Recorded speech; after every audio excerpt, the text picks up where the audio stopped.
পড়ুয়াদের দিশা দেখাতে বনগাঁয় কেরিয়ার কাউন্সেলিংয়ের আয়োজন এসএফআই এর। নিজের জন্য সঠিক কেরিয়ার বেছে নেওয়ার জন্য অন্যতম প্রয়োজনীয় বিষয় কেরিয়ার কাউন্সেলিং। স্কুল, কলেজ এবং তারপর বিশ্ববিদ্যালয়, এই এক একটি প্রতিষ্ঠান থেকে আরেকটি প্রতিষ্ঠানে পা রাখার সন্ধিক্ষণগুলি কেরিয়ারের জন্য খুবই গুরুত্বপূর্ণ। জীবনে কোন পথে এগোতে চাইছেন তা বিবেচনা করেই এই প্রতিষ্ঠান বেছে নিতে হয়। আমাদের ছাত্রছাত্রীদের কেরিয়ার নিয়ে এবং তারা ভবিষ্যতে, অনেক ছাত্রছাত্রী এই বিষয়ে অবগত নন যে তারা ভবিষ্যতে কি করবেন এবং সেই সাহায্যটুকু পান না সব সময় এগিয়ে যাওয়ার বিষয়ে। তো আমরা সেটাই চেষ্টা করি, আমরা ছাত্রছাত্রীরা মিলেই এই প্রোগ্রামটা করি, যাতে আমাদের যে ছোট ভাই বোনেরা তারা জানতে পারে যে তারা তাদের ভবিষ্যৎ নিয়ে কিভাবে এগোবে। এবং প্রত্যেকটা স্ট্রিমে আমাদের বিভিন্ন স্ট্রিম থেকে বিভিন্ন গেস্ট লেকচারার আসেন, বিভিন্ন অভিজ্ঞ সমস্ত মানুষেরা আসেন, তারা এই বাচ্চাদেরকে গাইড করেন যে তারা ভবিষ্যতে কিভাবে তাদের প্রিয় বিষয়টা নিয়ে এবং তাদের ইচ্ছুক যে বিষয়গুলো নিয়ে তারা কাজ করতে চায় সেই বিষয়গুলো নিয়ে কিভাবে কাজ করবে ও পড়াশোনা করবে। উচ্চ মাধ্যমিকের পর কোন পথে এগোবে ছাত্রছাত্রীরা, কিভাবে এগোলে জীবনে প্রতিষ্ঠিত হওয়ার সুযোগ মিলবে কেরিয়ারে। রাজ্যে বর্তমান পরিস্থিতিতে বেকারত্বের সংখ্যা যেভাবে দিন দিন বাড়ছে, সেই জায়গায় দাঁড়িয়ে সীমান্ত শহর বনগাঁর তরুণ তরুণীদের সেই রাস্তা বাতলে দিতেই শনিবার বনগাঁ পাবলিক লাইব্রেরি টাউন হলে কাউন্সেলিং প্রোগ্রামের আয়োজন করা হয় বাম ছাত্র সংগঠন এসএফআই এর তরফে। এদিন কেরিয়ার কাউন্সেলিংয়ের অনুষ্ঠানে শতাধিক ছাত্রছাত্রী উপস্থিত হয়ে নিজেদের ভবিষ্যতের লক্ষ্যে নানা প্রশ্ন উত্তরের মধ্য দিয়ে আলোর দিশা দেখলেন। কি বিষয়ে পড়লে কি চাকরি মিলতে পারে, কিভাবে নিজেকে তৈরি করলে সরকারি থেকে বেসরকারি এমনকি ব্যবসায়িক দিকেও লাভবান হওয়া যাবে, আগামী দিনে সে বিষয়ে পাঠ নিলেন ছাত্রছাত্রীরা। যদি কোনো বিষয় সম্বন্ধে সন্দেহ থাকে আমরা সেগুলো জিজ্ঞাসা করতে পারছি। মানে এটা স্টুডেন্টদের জন্য খুবই ভালো একটা কর্মসূচি যেটা বনগাঁ এসএফআই থেকে আয়োজন করা হয়েছে এবং আমরা খুবই উপকৃত। আর আমরা চাইবো যে বছর বছর এটা হোক, যাতে আমরা আমাদের ভাই বোনদেরও এটা সম্বন্ধে অবগত করতে পারি যে তাদের এই কেরিয়ার জীবনে এই কেরিয়ার কাউন্সেলিংটা তাদের ঠিক কতটা প্রয়োজনীয়। এই যে আমাদের এসএফআই এর যে পক্ষ থেকে যে সুনির্দিষ্ট একটা ব্যবস্থা করেছে, যে ছাত্রছাত্রীদের অন্তত যে উৎসাহ ব্যবস্থাটা দেওয়া হচ্ছে, এটার জন্য আমরা সত্যি কৃতজ্ঞ তাদের পক্ষে। আর বলতে চাই যে ভবিষ্যতে আমরা কি নিয়ে কি হব, এখন বর্তমানে আমরা সেই নিয়ে একটা দারুণ কনফিউশনে থাকি যে কোন দিকে সরকারি চাকরির প্রতি আমাদের একটা আস্থা উঠেই গেছে বলতে গেলে।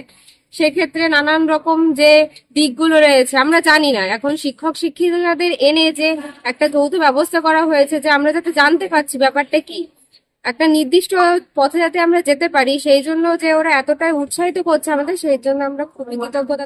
বিগত 5 বছর ধরে এ ধরনের কর্মসূচি নিয়ে আসছেন সীমান্ত শহরের বাম ছাত্র সংগঠনের সদস্যরা। সফল ছাত্রছাত্রী থেকে বিভিন্ন বিষয়ে বিশেষজ্ঞ ও কলেজ শিক্ষকদের নিয়ে এসে এই বিশেষ কাউন্সেলিংয়ের ব্যবস্থা করা হয়। ছাত্রছাত্রীদের মান উন্নয়ন সহ কেরিয়ারের সঠিক দিশা দেখাতেই এসএফআই এর এই উদ্যোগে খুশি ছাত্রছাত্রীরাও। গত কয়েকদিন আগে রাজ্য শিক্ষক নিয়োগের প্যানেল বাতিল হওয়ায় 26,000 শিক্ষক শিক্ষিকা বেকার হয়েছেন। সরকারি চাকরির ক্ষেত্রে নানান দুর্নীতি বেনিয়মের অভিযোগে মানসিকভাবে চাকরি প্রার্থীদের ভেঙে পড়ারও একটি প্রবণতা দেখা যাচ্ছে সমাজে। মানসিক শক্তি বৃদ্ধির পাশাপাশি আগামী দিনে নতুন প্রজন্মের ছেলে মেয়েদের সঠিক কেরিয়ারের পথ দেখাবে এই কাউন্সেলিং, এমনটাই মনে করছেন বাম ছাত্র সংগঠনের সদস্যরা। রাজ্যে 2011 সালের আগে প্রতি বছর দুর্গাপুজোর মতো নিয়ম করে নিয়োগ হতো এসএসসি, শুধুমাত্র এসএসসি নয়, এসএসসি, পিএসসি, যে যাবতীয় নিয়োগ বাম আমলে হয়েছে, সেই চাকরি বা সেই নিয়োগ নিয়ে কিন্তু প্রশ্ন তুলতে কেউ সক্ষম হননি।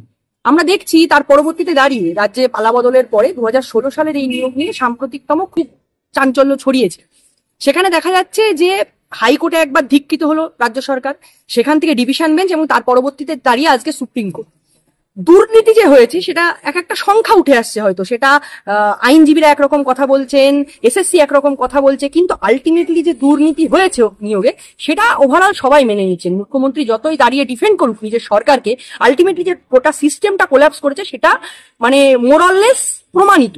সেখানে দেখা যাচ্ছে আমাদের খুব সাফ কথা যে ওই যে 26,000 চাকরি বাতিল হলো, সেখানে সব থেকে যে বড় সংখ্যাটা উঠে আসছে খুব বেশি হলে সেখানে 9 থেকে 10,000 নিয়োগ দুর্নীতিগ্রস্ত ভাবে হয়েছে। কিন্তু ওই যে 16,000 জেনুইন ওয়েতে চাকরি পেয়েছেন, ওই মেধার উপরে দাঁড়িয়ে ওই প্রতিযোগিতার বাজারে 16,000 ছাত্রছাত্রী তারা নিজেদের চাকরিটা পেয়েছিলেন যোগ্যতার ভিত্তিতে, তাদের চাকরিটাও বাতিল হলো এর মধ্যে দিয়ে। আমরা সাফ কথা বলছি, আমাদের কথা একদম সাফ যে দুর্নীতিতে যাদের নিয়োগ হয়েছে তাদের বিরুদ্ধে অ্যাকশন নিক। যে সরকার এই দুর্নীতিটাকে বাঁচতে ব্যর্থ হলো, যে দুর্নীতি কারা করেছে আলটিমেটলি, আমি মানে খুব রিসেন্টলি একটা খবর শুনে যাচ্ছে যে উভয় পক্ষই বলছে যে এত দুর্নীতিগ্রস্ত নিয়োগ, অত দুর্নীতি, এসএসসি যদি তালিকা দিয়েই থাকে যে আমার 5,500 দুর্নীতিগ্রস্ত নিয়োগ হয়েছে, তাহলে সেই তালিকাটা প্রকাশ করে দিক, তাহলে খুব ভালোভাবেই তো আমরা যারা দুর্নীতিগ্রস্ত নয়, যারা যোগ্য চাকরি প্রার্থী, তাদের চাকরিটা বেঁচে যেতে পারে। কিন্তু এসএসসি সেই তালিকাটাও দিচ্ছেন না। আমরা খুব মানে সংক্ষিপ্ত ভাবে বলতে চাইছি, খুব সাত কথা আমাদের, যে